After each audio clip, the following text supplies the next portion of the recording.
Hello and good morning, नमस्ते, सुप्रभात साथियों। मैं दीपक फिर से स्वागत करता हूं आज एक नए सेशन में। जैसा कि साथियों आप सबको पता है, अपन स्टार्ट कर रखे हैं दिल्ली पुलिस कांस्टेबल के मैथ के प्रवेश ईयर प्रैक्टिस सेट। उन्हीं प्रवेश ईयर प्रैक्टिस सेट को आगे सुचारू रूप से जारी रखते हुए आज अपन स्टार्ट कर रहे हैं 8 दिसंबर 2020 की सेकंड शिफ्ट का पेपर सेट। सो फ्रेंड्स, अपन स्टार्ट करते हैं पहले क्वेश्चन से। आप भी वीडियो पॉज करके हर एक क्वेश्चन का ईमानदारी के साथ आंसर दें तथा लास्ट में ये भी लिखें कि आपने टोटल कितने क्वेश्चनों का आंसर सही सही दे पाए। फ्रेंड्स, ये जितने भी 15 क्वेश्चन हैं वो रियल और ऑथेंटिक क्वेश्चन है जो मैं आपको एग्जाम डेट बता रहा हूँ। आप एग्जाम मैक्स पे जाके खुद से डाउनलोड करके आप खुद से हल कर सकते हैं। सो फ्रेंड्स, अपन स्टार्ट करते हैं अपने पहले क्वेश्चन से।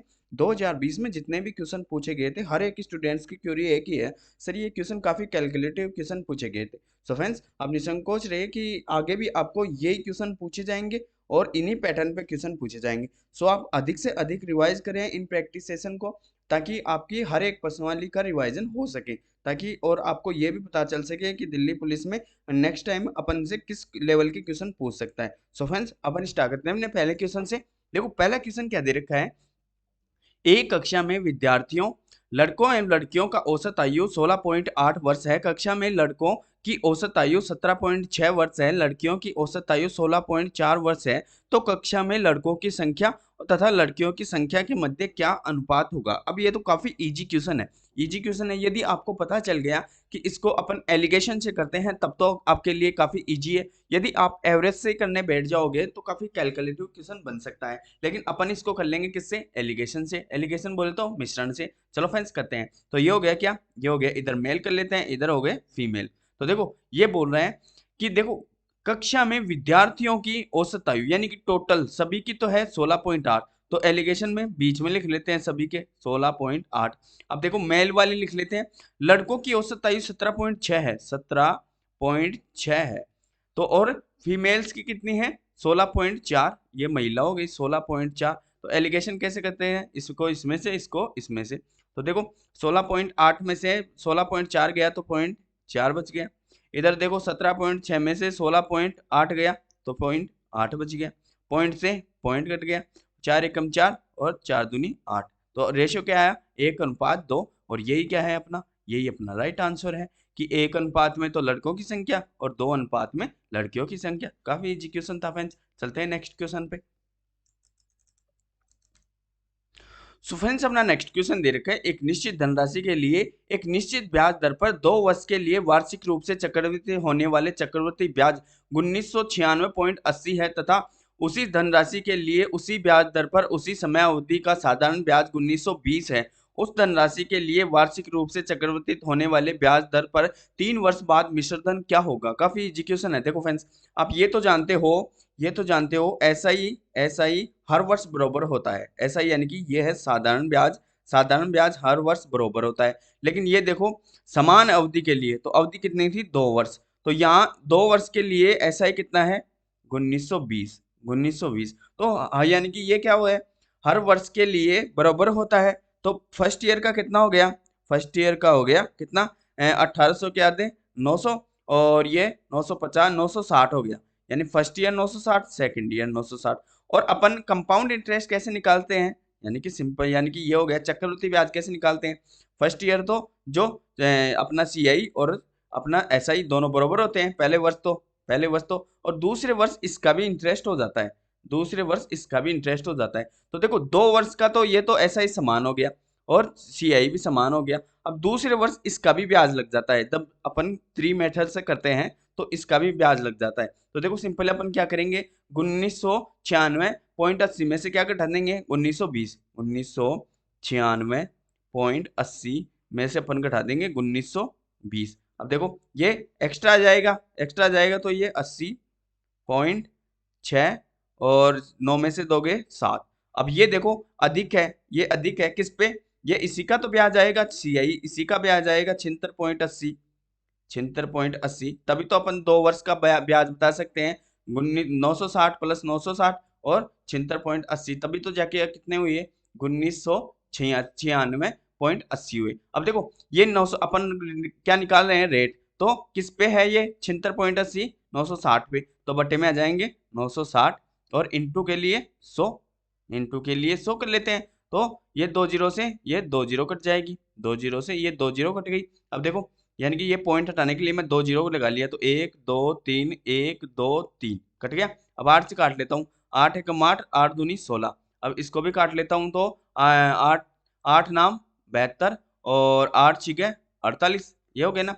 अब 12 से काटूंगा तो 12 अंटे 96, तो मेरी रेट कितनी आ गई, रेट आ गई मेरी 8%।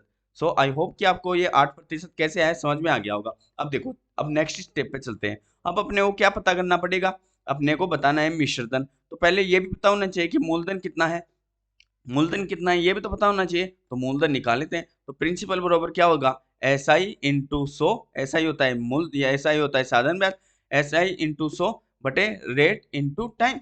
तो अपन ब्याज लेते हैं 1 वर्ष का ही, तो 1 वर्ष का कितना है 960 इंटू 100 और इंटू रेट कितने हैं 8 और इंटू एक वर्ष का लिया तो 1 लेते हैं।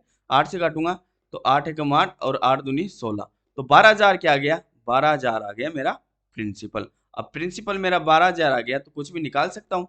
तो 3 वर्ष का पूछा है, 3 वर्ष का मिश्रधन पूछा है, वो भी CI यानी कि चक्रवर्ती ब्याज। तो सिंपली अपन क्या करेंगे, रेट है अपनी 8%, तो 8% की फ्रैक्शन वैल्यू क्या होती है, 8% की फ्रैक्शन वैल्यू होती है कितनी, 2/25, 2/25 होती है। तो ये होता है मूल और ये होता है कमियां वर्दी, यानी कि ये CI अधिक हो रहा है। तो 25 से 27, तो सिंपली अपन यही कर देंगे 12,000।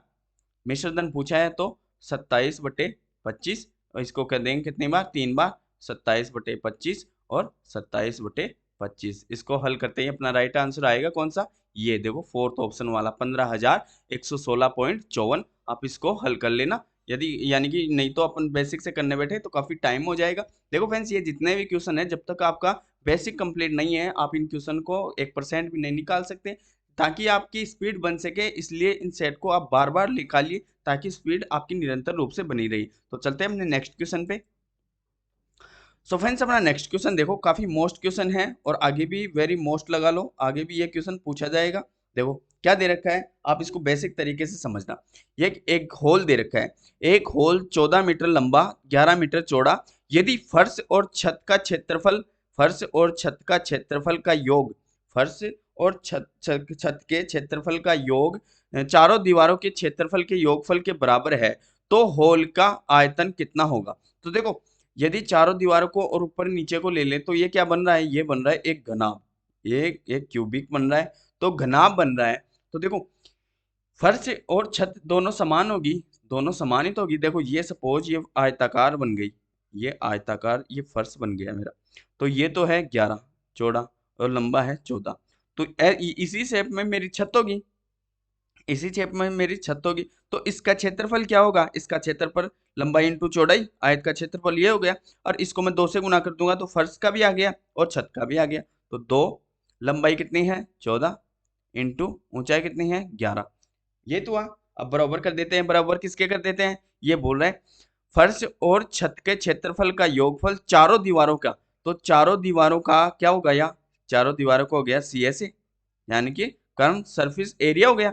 तो घनाभ का कर्व सरफेस क्या होता है, तो 2h, यानी कि 2 इंटू लंबाई प्लस ऊंचाई इंटू ऊंचाई प्लस चौड़ाई, ये चौड़ाई होगी 2l plus l plus b। तो देखो ये आ गया, इसके बराबर अपन ये कर देंगे। तो देखो अपने को हाइट का पता नहीं है तो h यहाँ h रख लूंगा, और लंबाई प्लस चौड़ाई दे रखी है कितनी 11 और 14 25, दोनों का योग 25 हो गया।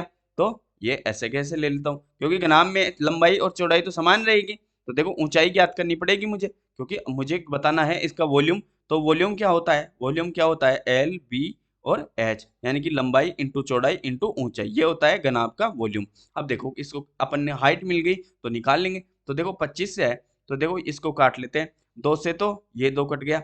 तो हाइट बराबर क्या आ गई सीधा ही, हाइट बराबर आ गई 14 इंटू 11 बटे 25, ये तो आ गई ना, ये 25 बटे में आ जाएगी। तो हाइट मेरी आई गई, लंबाई मेरी दे ही रखी है और चौड़ाई मेरी दे ही रखी है। तो देखो क्या करूंगा, ये लंबाई इंटू चौड़ाई इंटू ऊंचाई करूंगा, तो 14 इंटू 11 फिर से इंटू ये लिख लूंगा ऊंचाई की जगह 14 इंटू 11 बटे 25। अब यदि यूनिट डिजिट से भी करोगे तभी भी अपना फोर्थ वाला ही अपना राइट आंसर आओगा।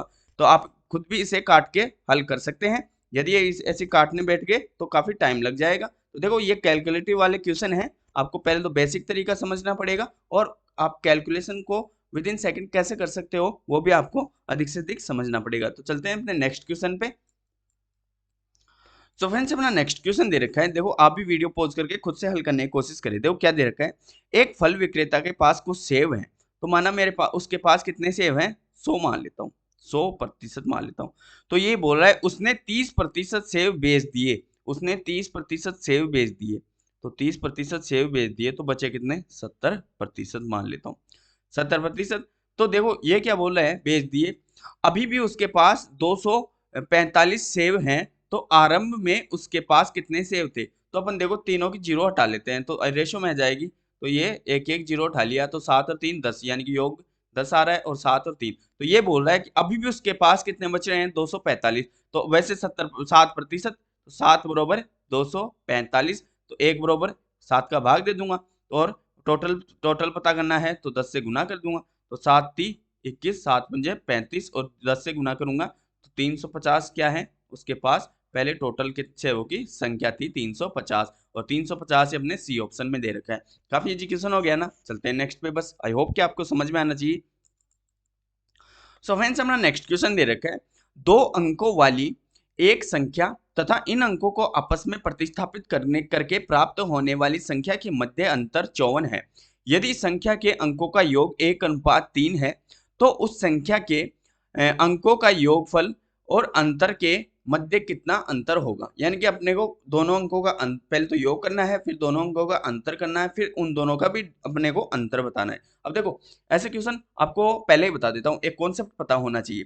तो देखो ये दो संख्या है, सपोज मेरी 59 संख्या है, 59, तो देखो ये तो x हो गई, और इसमें ये 10th यानी कि 50 कैसे आए, 50 कैसे आए, 10 इंटू 5, यही तो है ना, 10 इंटू 5, तो ये 10 मल्टीपल में है ना, दाई की 10 मल्टीपल में है ना। तो देखो अपन संख्या को जब दो अंकों की संख्या दे रखी हो तो उसको कैसे करेंगे, 10x प्लस वाई, ऐसे करेंगे। अब ये बोल रहा है कि प्रतिस्थापित कर दिया जाए, प्रतिस्थापित कर दिया जाए, यानी कि x की जगह y और y की जगह x, तो x की जगह y और y की जगह x, तो 10y प्लस x, ये तो हुआ। अब ये बोल रहा है कि उनका अंतर, यानी कि इन दोनों का डिफरेंस, इन दोनों का डिफरेंस। तो देखो आपको चाहो तो मैं डायरेक्ट भी बता सकता हूँ, जब अंतर दे रखा हो तो डायरेक्ट 9 का भाग दो, और योग दे रखा हो तब 11 का भाग दो, लेकिन आपको बेसिक समझा रहा हूँ मैं, आपको देखो बेसिक समझा रहा हूँ। तो देखो अंतर बरोबर दे रखा है 54, ये तो दे रखा है, तो आप 54 को भी हटा दो तो देखो डायरेक्ट क्या आएगा अपना 10x प्लस वाई, ये माइनस लग जाएगा दोनों जगह, तो माइनस 10y माइनस एक्स, है ना। अब देखो कॉमन ले लेते हैं अपन, तो मैं यानी कि 10x है तो इसमें से x घटा दूंगा तो 9x, फिर माइनस ये क्या आया, 10y में से y घट गया तो फिर 9y। अब देखो कॉमन क्या आएगा, 9, तो x माइनस वाई, यानी कि दोनों अंकों का अंतर कितना आ गया, यानी कि वो अब 9 से विभाज्य होगा ही होगा, यानी कि उनकी एक्चुअल जो संख्या है। लेकिन अब देखो अपने पास ये संख्या दे रखी है, दोनों का अंतर दे रखा है कितना, 54, अंकों को प्रतिस्थापन करके। तो देखो मैं 9 से काटूंगा तो 9 छिके 54, दोनों। अब देखो x माइनस वाई का डिफरेंस कितना है, 6, x माइनस वाई का डिफरेंस कितना है, 6। अब देखो अपने को अंतर पता चली गया। ये देखो अब क्या दे रखा है, यदि संख्या के अंकों का अनुपात 1:3 है तो संख्या के, अब अपने को देखो संख्या के अंकों का अनुपात तो पता चल गया, यानी कि x तो है 1 और y है 3, ये तो पता चली गया। तो देखो अपन कैसे कर सकते हैं, अपने को डिफरेंस दे रखा है, डिफरेंस दे रखा है, तो डिफरेंस 6 दे रखा है, तो वैसे इन दोनों का डिफरेंस कर लेते हैं। तो इन दोनों के है 2 का, यहाँ है 2 का रेशियो में, और वैसे है 6 का, तो 2 बरोबर 6, तो 1 बरोबर ये 3 का मल्टीपल है, 3 का मल्टीपल है, तो मैं x को कर दूंगा 3 से, तो ये फर्स्ट वाली 3 और सेकंड वाली 9, तो ये क्या आ गई मेरी, ये संख्या है, ये मेरी संख्या है। अब चाहो तो इसको प्रतिस्थापित करके देख लो, यानी 9 को 3 की जगह ले आओ और 3 को 9 की जगह ले आओ, तो देखो मैं 93 में से 39 निकालूंगा तो मेरी यदि 54 आ गए तो अपना सही है। तो देखो 13 में से 9 गए, 13 में से अपने 9 गए तो कितने आए, 4, इसके पास बचे 8, 8 में से 3 गए तो 5, 54 आ गए ना, तो सेटिस्फाइड हो गया। तो आप डायरेक्ट इसी प्रकार से करें। अब देखो अब जैसे बोलता है वैसे कर लेते हैं। तो ये क्या बोल रहा है, उस अंक के योगफल, उस संख्या के अंकों का योगफल, तो इन 3 और 9 कितने होते हैं, दोनों का योग कितना होता है, 12, और उन संख्या का अंतर, तो इन दोनों का डिफरेंस कितना है 6, जो कि यहाँ आ गया था, है ना, 6 है ना, तो ये 6। अब इन दोनों का भी अपने को अंतर पूछ रहा है, तो इन दोनों का भी अंतर पूछ रहा है, तो दोनों का अंतर कितना आ गया 6, और ये 6 ही क्या है अपना राइट आंसर, जो कि दे रखा है कौन से ऑप्शन में, फर्स्ट ऑप्शन में। सो फ्रेंड्स, आई होप कि आपको ये कॉन्सेप्ट अच्छी तरीके से समझ में आ गया होगा। जब भी ऐसा क्वेश्चन आए आप तुरंत, यदि योगफल का है तो 11 का भाग दें, यदि आपका डिफरेंस का है तो अपन 9 का भाग दें, और आप इसी प्रकार से करें। चलते हैं अपने नेक्स्ट क्वेश्चन पे। सो फ्रेंड्स, अपना नेक्स्ट क्वेश्चन दे रखा है, आप भी वीडियो पॉज करके इस क्वेश्चन को हल करने की कोशिश कीजिए। देखो क्या दे रखा है, एक परिवार में प्रति माह 20 केजी चावल की खपत होती है।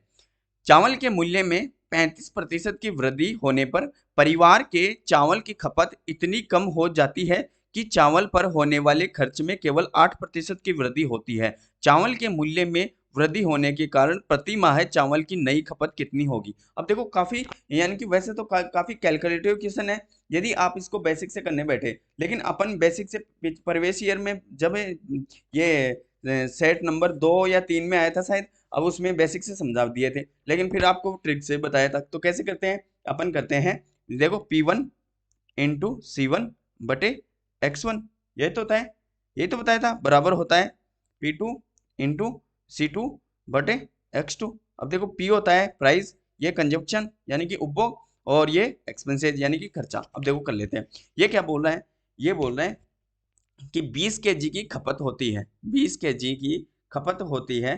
तो आगे देखो 35% की वृद्धि होने पर चावल के मूल्य में, तो प्राइस ये है, तो 35% की फ्रैक्शन वैल्यू क्या होती है 7/20 होती है। तो देखो P1 कितना है, ये एक्चुअल तो ये नीचे का ही होता है ना, तो ये 20 से, ये 20 था पहले, और फिर कितना हो गया, ये हो गया 27। अब देखो जैसे कर रहा हूँ आप बस वैसे समझते चलिए, नेक्स्ट शिफ्ट में आप जैसे क्वेश्चन आए ऐसा आप खुद से निकालने की कोशिश करें, और इस फॉर्मेट को आप लिख लें।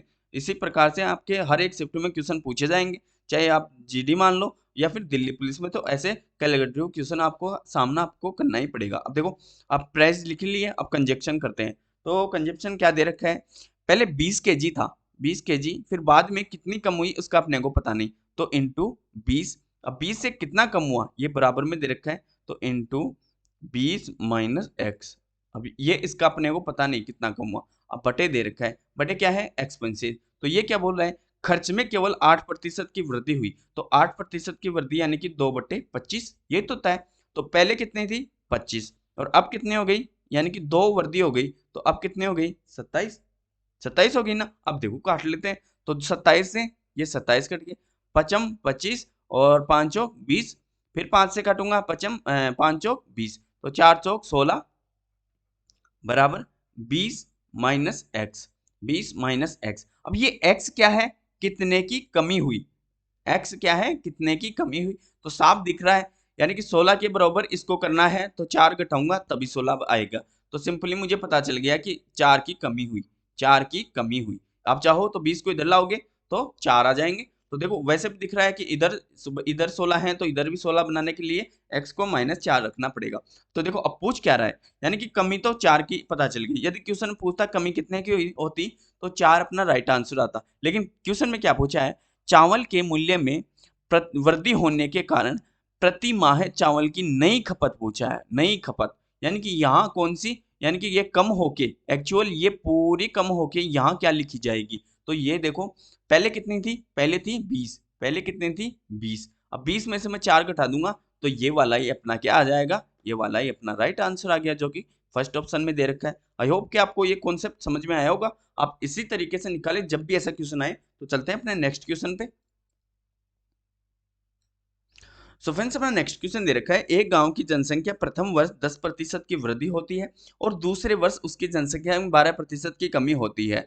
जब कमी हो जाती है तो दूसरे वर्ष के अंत में उस गांव की जनसंख्या 14,520 थी, तो पहले वर्ष के आरंभ में उस गांव की जनसंख्या कितनी है। अब देखो अपने को बाद का दे रखा है और पहले में जाना है, तो अपन काफी इजीली तरीके से इसको कर सकते हैं। चलो फ्रेंड्स, आप भी वीडियो पॉज करके इस क्वेश्चन को करने की कोशिश करें। देखो क्या दे रखा है, प्रथम वर्ष 10% की वृद्धि, 10% की फ्रैक्शन वैल्यू क्या होती है 1/10। तो देखो ये तो हो गई पहले की, ये इधर पहले की इधर बाद वाली, 10% की वृद्धि 10 से ये 11 हो गई। फिर देखो 12% की कमी, तो 12% की फ्रैक्शन वैल्यू कितनी होती है 3/25 होती है। ये तो होती है। तो 25 से कितनी हो गई, 3 कम करूंगा तो 22। तो इसको काट लूंगा, ये 5 बार और ये 11 बार, ये तो हुआ। अब देखो 125 और ये 11 के स्क्वायर 121। 11 का, एक सेकंड साफ करके लिख लेते हैं, अच्छी तरीके से समझ में आना चाहिए। हाँ देखो कितना होया, 121, 11 के स्क्वायर 121। तो ये तो था पहले का, अब ये बाद में कम होके इतनी हो गई। लेकिन ये देखो दूसरे वर्ष के अंत में गांव की जनसंख्या 14,520 है, यानी इसके बराबर दे रखी है 14,520। तो अपन एक की वैल्यू काट लेंगे। तो एक की वैल्यू काट करने के लिए 11 इंटू 11 का भाग दे लेते हैं। तो 11 से मैं काटूंगा तो 11 एकम 11 बच गया कितने, 3, 11 3 33 और 11 दूनी 22 और ये 0। अब 11 से काटूंगा, 11 एकम 11, 11 दूनी 22 और ये 0, यानी कि 120 आ गए। तो सिंपली 120 को मैं इस यहाँ से इससे गुना कर दूंगा तो ये प्रारंभिक की पता चल जाएगी। तो 120 इंटू कर दूंगा। तो देखो 12 से गुना कर लेता हूँ तो एक जीरो तो पहले आ जाएगी। 12 पंजे 60, एक जीरो आ गई, बच गया कितने, सॉरी हाँ 12 पंजे 60 सही है। बच गए 6। तो फिर 12 दूनी 24, 6 30 आ गए, फिर बच गए 3, 12 एकम 12, 12 और 3 15। तो एक्चुअल में कितनी जनसंख्या थी, 15,000। और 15,000 ये अपना क्या है, राइट आंसर, जो कि दे रखा है कौन से ऑप्शन में, थर्ड ऑप्शन में। चलते हैं नेक्स्ट पे। सो फ्रेंड्स अपना नेक्स्ट क्वेश्चन है, आप भी वीडियो पॉज करके इस क्वेश्चन को करने की कोशिश कीजिए। देखो क्या दे रखा है, आप भी इसको बेसिक तरीके से करने की कोशिश करें। देखो क्या दे रखा है, पढ़ते हैं। राम ने एक वस्तु अंकित मूल्य पर 20% की छूट देने के बाद 1476 में बेचा। यदि उसने छूट न दी होती, यदि उसने छूट न दी होती, इस बात पे ध्यान दें, यदि उसने छूट न दी होती, एक सेकंड, एक सेकंड फ्रेंड्स, ये ऊपर चला गया, हाँ देखो फिर से आ गया। तो देखो यदि उसने छूट न दी होती, इस चीज पे ध्यान दे, तो उसे 24% का लाभ होता। उस वस्तु का क्रय मूल्य कितना होगा, दशमलव के 2 स्थानों तक अपने को बताना है। अब देखो, अब छूट दी, छूट दी, तो हमेशा बताता हूँ छूट किसके कंपेयर होता है, एमपी और एसपी के कंपेयर में होती है छूट। तो छूट दी तो कितने प्रतिशत की, 20% की। 20% की फ्रैक्शन वैल्यू कितनी होती है, 1/5। तो पहले 5 थी तो ये छूट देता है, तो ये एसपी हो गया 4। तो देखो ये आ गया ना, एस पे आ गया। अब देखो उसने छूट नहीं दी होती तो उसे लाभ होता कितना, 24%। तो लाभ होता है सीपी और एसपी के कंपेयर में, ये तो होता है। तो 24% का लाभ, तो इसकी फ्रैक्शन वैल्यू 6/25 होता है। तो 25 और फिर 31 हो गया, बस अपने को पता चल गया। तो देखो यदि छूट नहीं दी होती तो अपने को बताना है ये कॉस्ट प्राइस। तो पहले तो अपन ये मार्केटिंग प्राइस निकालेंगे। तो 1476, 1476 बटे, अपन कर ले 5 की वैल्यू निकालेंगे तो 5/4। और देखो फिर अपने को निकालनी है क्या, कॉस्ट प्राइस। तो ये क्या हो गई, ये हो गई 27, कौन सी, 31 के बराबर। ये हो गई 27 31 के बराबर। तो अपने को 25 की वैल्यू चाहिए तो 25/31 कर देंगे। और इसको हल करते ही अपना राइट आंसर कौन सा आ जाएगा, ये फर्स्ट वाला। काफी इजी क्वेश्चन है लेकिन है कैलकुलेटिव। आप इसको कैलकुलेशन करोगे तब आपको पता चल जाएगा कि किस लेवल का ये क्वेश्चन है। तो चलते हैं नेक्स्ट पे। बस आई होप कि आपको ये समझ में आ गया होगा इसका कॉन्सेप्ट। चलते हैं नेक्स्ट पे। सो फ्रेंड्स अपना नेक्स्ट क्वेश्चन दे रखा है, क्या दे रखा है, राधा ने एक घड़ी 12.5% के लाभ पर बेची। यदि उसने 50 रुपए अधिक में बेचा होता तो उसे लाभ 15% का होता। तो घड़ी का आरंभिक विक्रय मूल्य कितना होगा, अपने को बताना है सेलिंग प्राइस, यानी कि इसकी सेलिंग प्राइस बतानी है। तो काफी इजी क्वेश्चन है, देखो जैसे जैसे बोल रहा है वैसे वैसे करते चलो। तो देखो ये क्या दे रखा है, अधिक में, अधिक, कम और मल्टीपल जैसे भी दे रखा हो उसके बरोबर करो। योग बरोबर योग करेंगे, अंतर बरोबर अंतर करेंगे, डिवाइड बरोबर डिवाइड करेंगे, मल्टीपल बरोबर मल्टीपल करेंगे, जैसा कि अपन करते आ रहे हैं। तो देखो ये क्या बोला है, पहले था 12.5, फिर हो गया 15। तो कितने का डिफरेंस, 2.5 का प्रतिशत का डिफरेंस। जबकि इसके बराबर अधिक वृद्धि हो रही कितनी, 50 की। तो एक बराबर इसमें 2.5 का भाग दे दूंगा। तो 25 दूनी 50, यानी कि 20 की, 20 की बराबर हुई ना। तो देखो ये हो गई 1% की वैल्यू, तो 100 से इसको गुना कर दूंगा। तो ये क्या हो गई, मेरी कॉस्ट प्राइस हो गई। ये क्या हो गई, मेरी कॉस्ट प्राइस। अब देखो ये पूछा है आरंभिक विक्रय मूल्य। तो आरंभिक विक्रय मूल्य यानी कि 12.5% का लाभ पे बेच रहा है। तो 2000, 12.5%। जो स्टूडेंट्स लगातार जुड़ा हुआ है उसको पता है कि 12.5% किसको बोलते हैं, 1/8 को। ये वाला एक्चुअल और ये कमियां वृद्धि ऊपर आती है। तो 8 से 9 की वैल्यू अपने को चाहिए। आप चाहो तो निकाल लो, 125 बटे ये 100 लगाते हैं और एक पॉइंट की एक जीरो काटेंगे, 25 पंजे 125 और 25 चौक 140, 5 एकम 5 और 5 अंटे 40, 1/8 आ गए। अब काट लेते हैं इसको। तो 8 दूनी 16, 8 पंजे 40 और जीरो, और 25 नाम है 225 और एक जीरो ये आ गई। तो प्रारंभिक सेलिंग प्राइस कितनी थी, विक्रय मूल्य 2250, जो कि दे रखा है कौन से ऑप्शन में, फोर्थ ऑप्शन में। चलते हैं नेक्स्ट पे। सो फ्रेंड्स अपना नेक्स्ट क्वेश्चन दे रखा है, काफी कैलकुलेटिव क्वेश्चन है। आप भी वीडियो पॉज करके इस क्वेश्चन को करने की कोशिश कीजिए। देखो इसका मैं आपको अच्छी तरीके से कॉन्सेप्ट समझा देता हूँ। नेक्स्ट टाइम आपके जब भी ऐसा क्वेश्चन आए और आएंगे 100% आप इनको अलग से नोट्स में ऐड कर लो। वेरी वेरी मोस्ट क्वेश्चन है, आएंगे आएंगे। चलो फ्रेंड्स करते हैं। देखो ये क्या दे रखा है, एक आयताकार पार्क की लंबाई और चौड़ाई का अनुपात 5:3 है। अब देखो सेम आयताकार ये घनाभ का हो गया था, तो देखो इसी पैटर्न पे आपको क्वेश्चन पूछ रहे हैं, लेकिन आपकी कैलकुलेशन काफी हाई होनी चाहिए और आपका माइंड शार्प होना चाहिए, तभी आप इन क्वेश्चन को निकाल सकते हैं। देखो क्या दे रखा है, यदि एक आयताकार पार्क की लंबाई और चौड़ाई का अनुपात 5:3 है, यदि पार्क की परिसीमा परिसीमा के समांतर, परिसीमा क्या हो गया उसका पेरीमीटर, यानी कि चारों तरफ समांतर 6 किलोमीटर पर की चाल से चलने पर एक व्यक्ति को एक चक्कर लगाने में 10 मिनट पूरा लगती हैं। तो देखो चक्कर लगाते हैं तो ये क्या होता है, पेरीमीटर यानी कि परिमाप होता है। यदि इसी को अपन बराबर कराने बैठे हैं यानी कि समतल कराने बैठे हैं पूरे एरिया को, तो ये क्या हो गया उसका एरिया यानी कि क्षेत्रफल करेंगे। तो देखो ये कुछ एक केस होती हैं क्वेश्चन को समझने की कि ये पेरीमीटर बोल रहा है या फिर एरिया। तो इसमें साफ साफ बोल रहा है कि वो चक्कर लगाया, तो चक्कर लगाने का मतलब यानी कि उसका क्षेत्र यानी परिमाप हो गया। तो देखो बाद में क्या पूछा है, तो पार्क क्या क्षेत्रफल ज्ञात करना है, तो सिंपली अपने को बताना है आयत का क्षेत्रफल। तो पेरीमीटर बरोबर पेरीमीटर करेंगे, यानी कि पेरीमीटर बरोबर पेरीमीटर करेंगे। तो आयत का परिमाप क्या होता है, 2 कोष्टक लंबाई प्लस चौड़ाई, ये तो होता है, ये तो होता है ना आयत का क्षेत्रफल। सभी को पता है, सभी जानते हैं। तो देखो कर लेते हैं। तो देखो ये क्या दे रखा है, 2 प्लस लंबाई प्लस चौड़ाई कितनी दे रखी है, अपने को रेशियो इनका ये दे रखा है, अपने को रेशियो दे रखा है 5:3। तो देखो ये तो मैं मान लेता हूँ 5x और ये 3x, ये तो हो गया 5x प्लस 3x। तो देखो ये 2 कोष्टक 5 और 3 8x हो गया, ये तो हो गया बराबर बराबर अपन को, यानी कि ये भी तो परिमाप ही दे रखा है, उसका चारों तरफ चक्कर काट रहा है। तो अपन इसके बरोबर निकाल लेते हैं, यानी कि डिस्टेंस निकालेंगे इसके बरोबर। ये डिस्टेंस है पूरी टोटल एरिया का, तो डिस्टेंस बराबर डिस्टेंस करेंगे। तो सिंपली इसको भी डिस्टेंस निकालते हैं। तो दूरी बराबर क्या होता है, समय इंटू चाल होती है, समय इंटू चाल यानी कि स्पीड इंटू टाइम होती है। तो देखो कर लेते हैं। अब ये दे रखा है किसे, यानी कि अपने को मीटर में ही बताना है, मीटर में यानी कि मीटर स्क्वायर में दे रखा है क्षेत्रफल, तो मीटर में निकालना है। तो मीटर में, किलोमीटर में तो दे रखी है चाल, तो किलोमीटर में चाल दे रखी है, समय दे रखा है मिनट में, तो इसको भी घंटे में कर लेंगे। तो ये देखो अब 60 से 60 कट गया तो 1 किलोमीटर आ गई, तो इसके बराबर 1000 मीटर कर लेंगे, 1000 मीटर में करेंगे। तो आपको समझ में आ रहा होगा, आई होप कि मैं ऐसा कर रहा हूँ। यदि आपके समझ में नहीं आए तो वीडियो रिवाइज कर करके आप बार बार समझ सकते हैं। तो देखो 2 से काटूंगा तो ये कितने बार, 500 बार कट गया। और इसी को मैं 8 से काटूंगा यानी कि x बराबर इसमें 8 का भाग दूंगा, तो 8 छिके 48 और बच गया कितने 2, और 8 दूनी 16, बच गया 4 और 8 पंजे 40। अब x का मान आ गया कितना, 62.5, 62.5 आ गया। अब मेरे पास x का मान आ गया। अब आप इजीली तरीके से निकाल सकते हो, चाहो तो आप या 9 डिविजिलिटी से भी कर सकते हो, सभी का योग निकाल लो काट काट के, और यानी कि आपको अब आगे आपकी कैलकुलेशन पे आधारित है। तो देखो आपको मैं बता देता हूँ, अब आपको ये तो पता ही है क्षेत्रफल का फॉर्मूला क्या होता है, लंबाई इंटू चौड़ाई होता है। आपको ये पता ही है कि चौड़ाई का रेशियो ये है, लंबाई का रेशियो है, x का मान पता चल ही गया।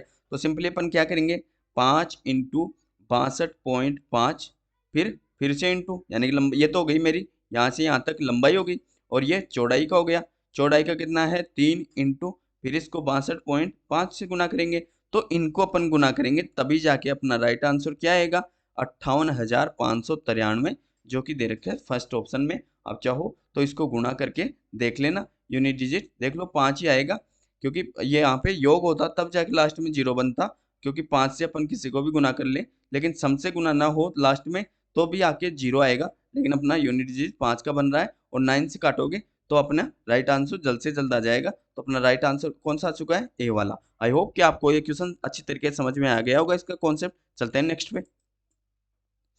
सो फ्रेंड्स अपना नेक्स्ट क्वेश्चन दे रखा है, बी की तुलना में ए 30% अधिक कार्यकुशल है तथा बी एक कार्य को 13 दिन में पूरा कर सकता है, अकेला उसी कार्य को कितने दिनों में पूरा करेगा। अब देखो ये तो काफी इजी क्वेश्चन है, आप इसको तुरंत निकाल सकते हैं, इसको बताने की जरूरत नहीं पड़नी चाहिए। तो चलो फ्रेंड्स फिर भी बता देता हूँ। तो ये हो गया ए, ये हो गया बी, क्या हो गया, तो एक 30% अधिक कार्यकुशल है, तो किससे, बी से। तो बी सपोज ये 10 है, तो ये हो गया कितना 13, यानी कि बी की तुलना में ए अधिक है। तो देखो ये क्या है, एफिशिएंसी का, ये क्या है एफिशिएंसी का, अधिक कार्यकुशल है, इसको समझे एफिशिएंसी का। तो देखो टाइम का क्या होगा ऐसे होते ही, टाइम होता है इसका उल्टा, तो इसका 10 हो गया और इसका 13 हो गया, यही तो होता है। अब देखो बी एक कार्य को 13 दिन में करता है, तो टोटल वर्क क्या होता है, टोटल वर्क क्या होता है, efficiency into days.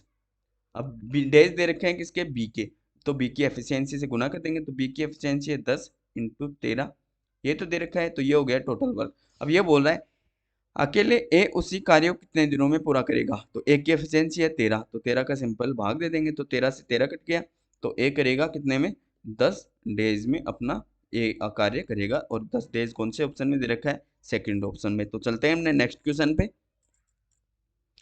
So friends अपना नेक्स्ट क्वेश्चन दे रखा है ए बी सी अपने टेलीफोन के बिल का भुगतान 3:5:7 के अनुपात में करने के लिए सहमत होते हैं।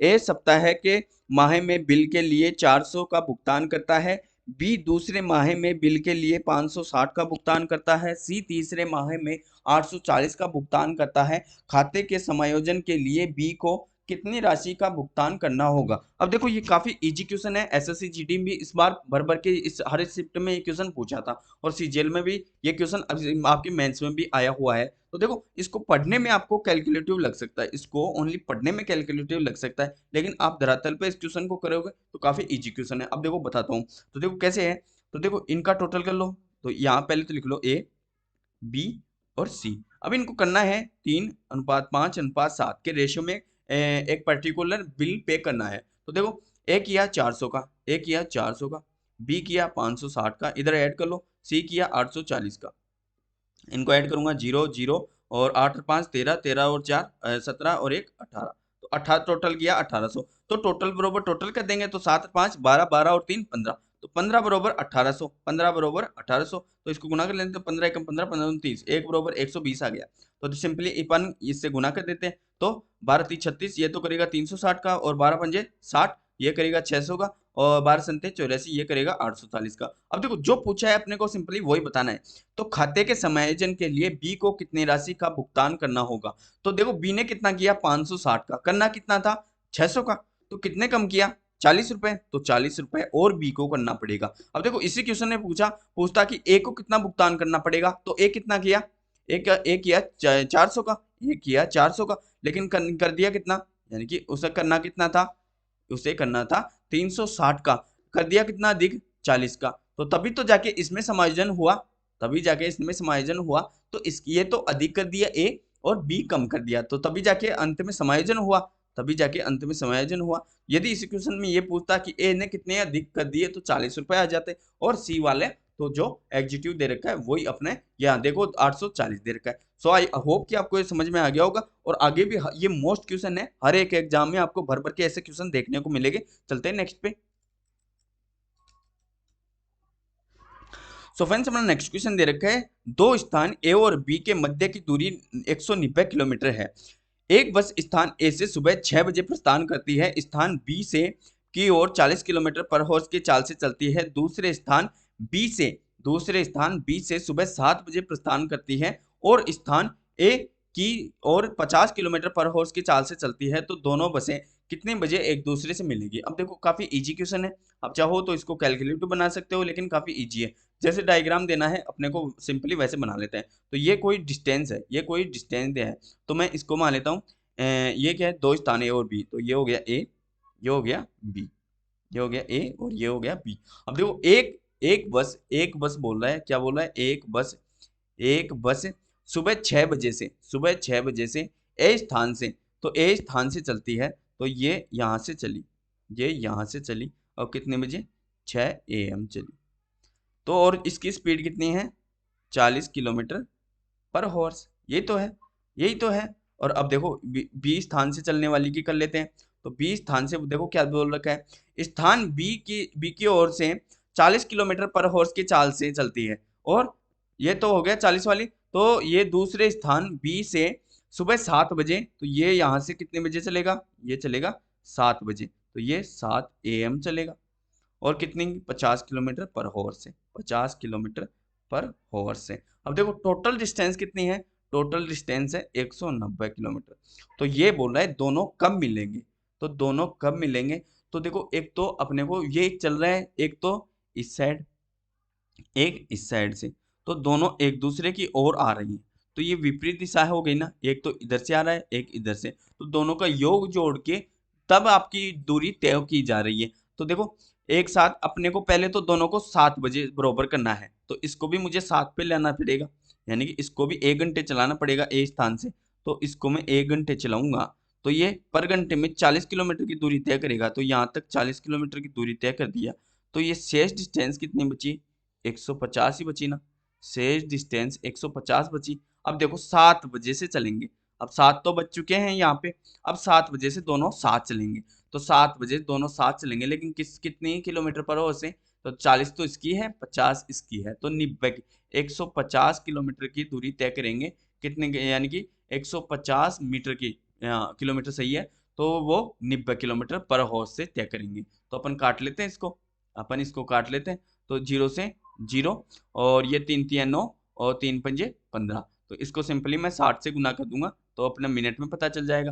तो इसको काटूंगा तो 3 से ये 2 20 बार करेगा, और ये 20 पंजे 100, तो देखो 7 बजकर ये देखो 100 आया, 100 मिनट, 100 मिनट, तो देखो 60 मिनट की घंटा होता है, तो 8 तो 1 बज गया, और ये शेष कितनी रह गई? 40 मिनट, तो 8 बजकर 40 मिनट ये एएम, यानी कि 9 की पीएम एएम पे पहुंच जाएगी, तो दोनों की दोनों आपसरी में मिलेंगे, तो यही अपना क्या दे रखा है? 8 बजकर 40 मिनट पर सुबह दोनों आपसरी में मिल जाएंगे, यही क्या है? अपना राइट आंसर। सो फ्रेंड्स आप इसी तरीके से करें कॉन्सेप्ट से, क्योंकि आपने आपके दिल्ली पुलिस में टोटल 15 क्वेश्चन ही है मैथ के, क्योंकि 15 क्वेश्चन को आप टाइम भी ले लोगे ना, तो यहाँ पर इजिली तरीके से पेपर को आसानी से देख सकते हैं। चलते हैं नेक्स्ट पे, आई होप कि आपको ये क्वेश्चन भी समझ में आया होगा। चलते हैं नेक्स्ट पे। सो फ्रेंड्स अपना नेक्स्ट क्वेश्चन दे रखा है समीकरण का, आप भी वीडियो पॉज करके बोर्ड मास के अकॉर्डिंग हल करें। चलो फ्रेंड्स करते हैं, देखो अपन इसको स्लॉट में बांट लेते हैं, तो पहले तो यहाँ तक, ये जहां भी आपको प्लस माइनस दिखे वहां तक रुक जाओ, तो एक तो ये स्लॉट हो गया, दूसरा ये हो गया, तीसरा ये हो गया, तो चलो किसी को भी पहले हल कर लो, तो अपन इसी को हल कर लेते हैं। तो मैं इसको हल करूंगा, तो पहले ब्रैकेट को हल कर लेता हूँ, तो ब्रैकेट में भी अपन या तो पहले इसको कर लो या फिर इसको कर लो, तो अपन यहाँ तक के हल कर लेते हैं, यहाँ तक को हल कर लेते हैं, तो पहले इस ब्रैकेट को हल करूंगा, तो ब्रैकेट को हल करूंगा तो ये 3 दूनी 6 और एक 7, तो 7/2 हो गया, 7/2 हो गया, माइनस 5 एकम 4 एकम 4 एक 5, तो 5/4 हो गया, लघुत्तम कितना आएगा? 4, और ये 7 दूनी 14 माइनस 5 कितना आ गया? 9/4 आ गया। अब देखो ऑफ है तो यहाँ गुना लग जाएगा, 2 एकम 2 और एक 3/2 आ गया, ये तो आ गया 2 एकम 2 और एक 3, तो 2 से कटेगा नहीं, 9 3 27, और ये 4 दूनी 8, तो 27/8 आ गया। अब देखो यहाँ क्या है? यहाँ दिख रहा है भाग, तो सिंपली इसको हल कर लेते हैं, तो 1/4 इंटू ये कितना हो गया?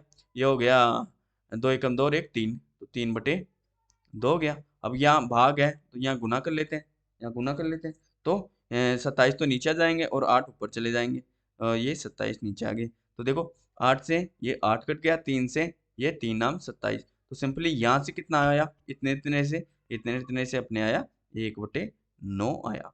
अब आगे क्या दे रखा है? ये माइनस दे रखा है, तो अब इसको हल कर लेते हैं, तो इसको हल करूंगा तो देखो ये कितना हुआ? 2 एकम 2 और एक 3, 3/2, फिर गुना कर लूंगा, तो 4 दूनी 8 और एक 9, तो 9 तो आ जाएगा नीचे और 4 चला जाएगा ऊपर, तो 2 से काटूंगा ये 2 बार, और 3 से ये 3 बार, तो यहाँ क्या आया? 2/3 आ गया, फिर प्लस इसको कर लेते हैं, 3 एकम 3 और एक 4, 4/3 आ गया। अब लघुत्तम क्या आ गया? सीधा दिख रहा है 9, तो 1 माइनस 3 तिया 9, 3 दूनी 6, फिर प्लस ये कितना हुआ? 3 तिया 9 और 4 ती 12, तो 12 में से 6 गए तो 6, और 6 एक 7, तो 7/9 क्या आ गया?